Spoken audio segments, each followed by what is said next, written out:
Hello Pisces, thank you for joining me for your weekly forecast for week commencing the 4th of September. I think this can be a really important week for your relationships. There is a full moon in your zodiac sign and it's going to be embracing your dreamy ruler of Neptune. Neptune is very much about spirituality, it's about sensitivity, it's what gives you that enormous sixth sense and sometimes full-on psychic potential. But its angle right on top of the moon can be quite enervating. It could drain you or confuse you, give you almost too many options, or perhaps you can be oversensitive to what other people are saying and perhaps a little bit less objective to where they're really coming from. But there's so much good stuff going on this week to compensate. And I think by the end of the week you can be really excited about what's heading your way, Pisces.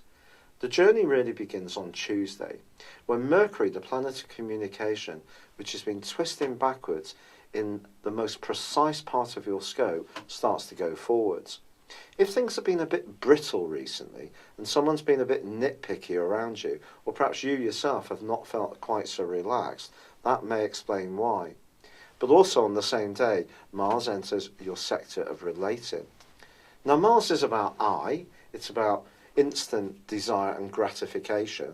It's not necessarily about negotiation, but Mars in your 7th house of relating is brilliant if you need to work in a more competitive way, you need to demonstrate to people your skills, you need to stand up a little bit more for your boundaries, or perhaps if you're looking for a relationship to be much more proactive, and that can be a theme which is going to go on for the next 6 weeks.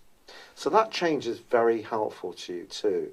And Uranus, the planet of restlessness, which has been in your sector of resources since 2011 full time, well, that's forging a great link to Mercury.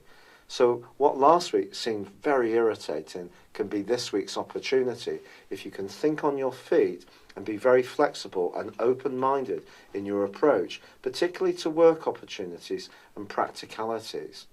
But Jupiter, the planet of growth, also is in a great angle to Saturn still.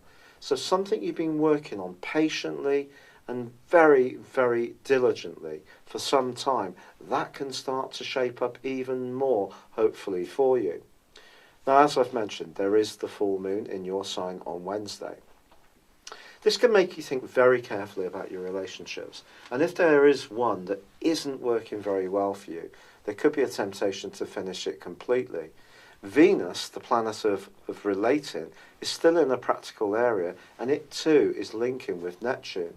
So I wouldn't be too hasty about any relationship issues this week, quite frankly. I'd wait until the weekend when Mercury moves into your opposite sign, which it rules. Mercury rules, along with Gemini, it rules Virgo. And that's going to help to really bring the lines of communication much more open for you. With Mars there too, you're going to have a greater sense of punch and gravitas. And the Sun's 3 of the opposition with Neptune, things can seem less draining, less confusing. And you can be much clearer about what you want. And I think therefore by the end of this week is when you should really seriously be making key decisions, but not earlier in the piece. It's been a real pleasure being with you. Thank you for joining me. Good luck and goodbye for now. Hello, thank you so much for watching my video. I'd love you to join me at my Horoscope Ace app. You can find this at www.horoscope-ace.com. You can use it through Android, iOS, Apple or Facebook. Check out your ascendant or your moon sign or download your free birth chart. There's all your favourite videos, plus there are daily, weekly, monthly and yearly horoscopes for general, love, Chinese and Indian astrology. If your passion is tarot, there's my brilliant 3-card money or love tarot readings too. And it's all there at www.horoscope-ace.com. Thank you.